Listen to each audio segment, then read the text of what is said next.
이명박 정부 최고 실세로 군림했던 신익의 좌장 이재호. 대우나 전도사로 MB정부 탄생에 혁혁한 공을 세웠던 그가 대헌전도사가 되어 돌아왔다. 박근혜 후보의 4년 중임제는 장기 집권에 불과하다면서 분권형 대통령제 공약을 촉구하고 나선 이재호 의원. 연일 박근혜 후보에게 각을 세우며 선대위 참여 요청을 거부하고 있는 그의 진짜 속마음은 무엇일까? 대선까지 이제 남은 시간은 35일. 킹메이커 이재호는 과연 박근혜와 한지붕 한가족이 될 수 있을 것인가?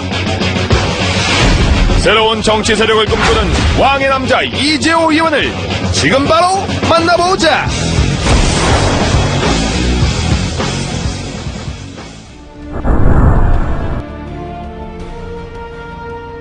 지금 대선 전국의 그 큰 국가적 이슈, 이게 없지 않습니까? 네.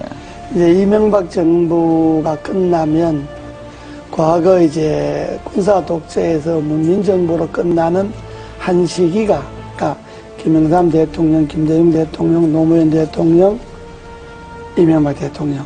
그러면 한 20년이라는 한 이제 시대가 이제 가지 않습니까? 네. 문민화되고 난 다음에 그러면 여기에서부터 새로운 시대를 준비해야 되거든요. 네. 대선 후보들이 중요한 거는 한 시대를 마감하고 다음 시대로 넘어가는 국가적 큰 그림을 어떻게 그릴 것이냐. 네. 그것이 국가와 국민들에게 어떤 영향을 미칠 것이냐.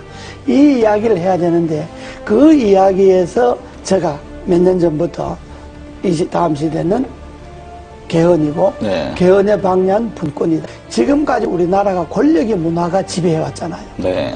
그러니까 큰 권력이든 작은 권력이든 나라의 구석구석에 권력의 힘이 다 이게 미쳐서 그 권력의 힘에 뭔가 좀 가까운 사람만이 뭐 돈을 벌거나 자리를 차지하거나 뭐 이런 소위 나라 풍조가 되었잖아요. 네. 그 이제는 이러한 권력의 문화를 내려놓고 정말로 사람의 문화, 인간적인 문화가 나라 전반에 한번 골고루 퍼져야 된다. 그렇게 하려면 제일 중요한 게 우리나라에서 권력을 제일 많이 갖고 있는 사람이 대통령이잖아요. 대통령. 네. 그러면 대통령부터 권력을 내려놓는 분권을 하는. 네. 그래서 대통령과 국회가 즉 행정부와 입법부가 분권을 하고 중앙정부가 지방정부가 분권을 하고 또 행정, 입법, 사법 이 3권에 있어서도 다시 한번 시대에 맞게끔 분권을 하는 그런 분권형 개헌이 이 시대의 정치개혁의 핵심이다. 분권을 하다 보면 4년 갖고는 정책이 연관성이 없어질 수 있으니까 한번 중임하는 게 좋다는 거고 분권을 하지 않고 4년 중임하자고 하는 거는 임기 연장에 불과한 거죠. 네. 정권 연장하거나 잘나면 장기 집권하겠다는 것밖에 안 되니까 네. 그건 지난날에 우리 역사가 말하잖아요. 때문에 그냥 이 권력 이대로 4년 중임제 하자고 하는 거는 매우 위험한 발상이다. 이것이 지금 시대의 분권의 핵심이고 시대 정치개혁의 본질입니다. 여기에 한 정치인의 가치와 철학, 시대에 대한 안목, 미래에 대한 예견 이런 것들이 들어가서 분권형 개헌이 선진국으로 가고 대한민국 위상을 지킬 수 있는 길이다라고 하는 이 안목에서 출발해야지 단순히 권력을 잡기 위해서 이런 말을 하면 표가 좀 더 올 거다 덜 올 거다 이 생각을 해갖고 후보들이 이야기하면 건 안 되죠. 저는 뭐 개헌에 대한 분권형 개헌에 대해서 제일 좋기는 취임하고 1년 안에 하겠다든지 이런 확실한 공약이 제일 필요하지만은 그러니까 그거는 또 저 생각일 수가 있으니까 또 그렇게 생각하지 않는 사람일 수도 있으니까 일단 분권형 개헌을 비롯해서 취임 1년 안에 나라의 바람직한 방향으로 개헌을 하는데 이 시대의 흐름이 나눔이잖아요. 경제도 민주화하자 그러면서 왜 권력을 민주화 안 합니까?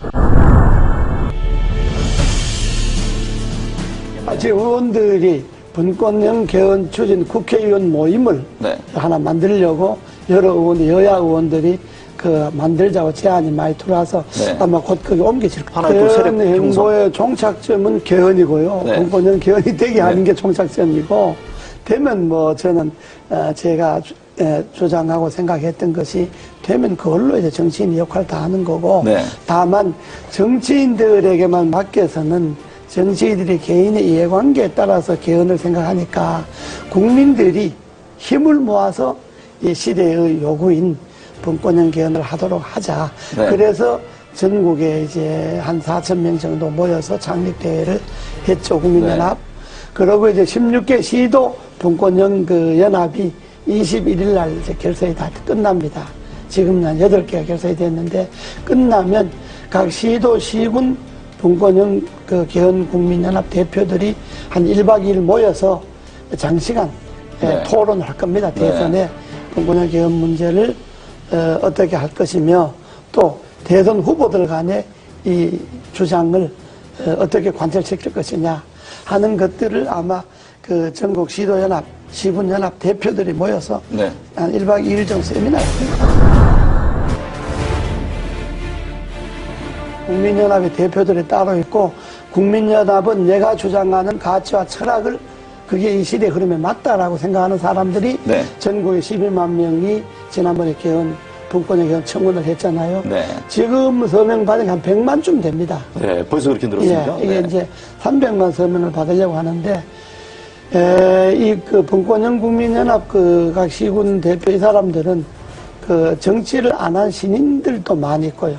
정치권에 있었던 사람들도 있고. 네. 그러니까 정말로 이 분권이 맞다, 시대 흐름의 분권이 맞다라고 생각하는 일반 국민들이 참여를 해서 그 12만 명 쉽게 네. 발기내 서명내서 그 개헌 국회 청원 나오고. 그렇다면, 그 일반적인 그런 제야단체, 뭐 국민, 뭐 연합, 뭐 이런 그 정치단체가 아니고 네. 하나의 가치를 두고 뭉친 그러니까요. 그런 그 시민들, 국민들 그러니까 정파를 모임이기 떠나서 때문에 가치 제안으로 하겠다는 그렇습니다. 거 아닙니까? 모임이기 때문에 그거는 지금 발기인으로 그 개헌 청원한 것만 해도 12만 명이고 지금 거기에 서명한 가두 서명을 한 사람만 해도 100만 명이 100만 명. 넘으니까 아마 그 국민연합의 결정이 뭐 어느 정도 효과가 있을는지는 아직 모르겠습니다만은 그러나 대선 전국에 간과해서는 안 될 거예요. 그 서명한 회원들 100만 명 중에 앞으로 300만 명 서명을 받을 계획인데 다 안 된다 하더라도 그 서명한 사람 중에 3분의 1만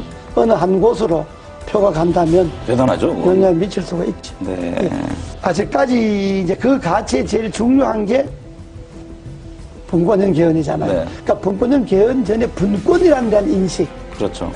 지금의 시대는 나눔의 시대다. 나누고 남을 배려하고 양보하고 이런 시대인데 지금 권력을 잡겠다는 건 그것하고 역행하잖아요. 나눈 것도 독점하고 남을 배려하고 존중하는 것도 자기들에게 필요한 것만 배려가 존중이고 쉽게 말하면 당 안에서는 대통합도 안 되고 당 안에서는 민주화도 안 되는데 당 밖에 가서 대통합하고 민주화한다고 하면 그 진정성을 국민들이 어떻게 이해하겠느냐. 이런 점에 볼 때 가치관이 철학이 같지 않구나. 선거를 앞둔 사람들이니까 여당 후보든 야당 후보든 후보 개인들에 대해서야 이렇고 저렇고 비판할 생각이 전혀 없습니다. 그러나 한 나라의 후보라고 하는 것은 여당 후보든 야당 후보든 지금 정책 발표 하잖아요. 한마디로 그 후보들의 정책 발표주에 그 공허하게 진정성이 없는 게 검찰 개혁 같은 게 있잖아요. 네. 검찰 개혁도 우리 헌법에 보면, 헌법 그 12조인가에 보면요. 영장 청구를 검사만이 하게 되어 있습니다. 그렇죠. 이게 검찰이 기소 독점으로 이어지잖아요. 네. 이게 전 세계 우리나라밖에 없습니다. 그럼 이 헌법 조항을 그대로 두고 어떻게 검찰 개혁이 가능합니까? 영장은 수사를 할 수 있는 기관이 청구하도록 하고 발부는 법원에서 하도록 한다는 이 조항이 개헌되지 않고 그 개헌을 그대로 놔두고 어떻게 검찰 개혁을 할 수가 있겠습니까? 지방분권이 문제잖아요. 네. 지방분권도 지금 헌법에는 뭐가 되어 있느냐 그러면 지방자치단체는 선임하게 돼 있어요, 헌법에. 그 선출해서 임명한다는 이야기거든요. 선임하게 돼 있으니까 지방 분권이 안 되는 거예요. 네.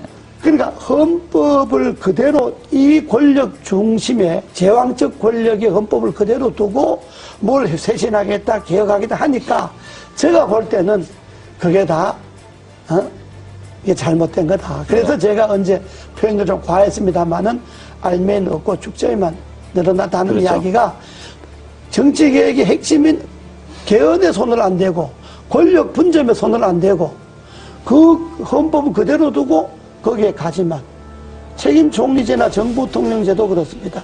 현재 헌법을 그대로 두고 대통령이 총리를 임명하고 해임할 수 있는 권한을 갖고 있는데 어떻게 총리인데 권한이 갈 수가 있겠습니까? 한계가 있는 거죠. 저는 이번에 그 검찰 개혁에 있어서 핵심은 헌법에 소위 검사만이 영장을 기소 청구할 수 독점. 있다든지 네. 소위 기소 독점이 이거 없어져야 된다고 보는 그것이 핵심이다. 예, 헌법 안에서 검찰의 그 독점 권한이 없어지지 않는 한은 그건 뭐 어떤 계획도 될 수가 없고 말씀을 지금 들어보니까 예. 경찰과 뭐 검사 수사를 두고 경찰 다투잖아요. 네.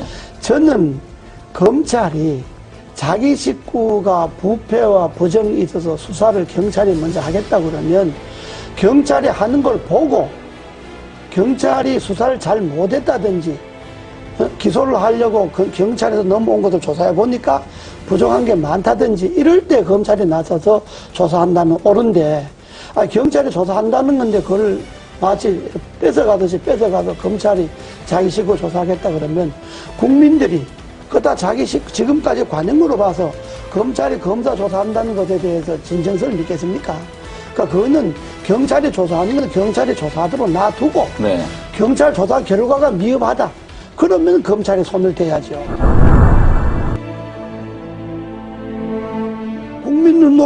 국민이 눈높이에 자기를 맞춰서 정치를 해야 되는데 되게 정치한 사람들 자기 눈높이에 국민을 보고 그렇다면 국민이 동의가 있으면 헌법도 무슨 뭐 국민이 동의가 있어서 개헌한다. 아니 당연히 국민이 뭐 안을 내야 동의를 하든지 반대하든지 하죠. 네. 국민들이 무슨 분권을 하라든지 뭘 하든지 안을 국민들이 냅니까?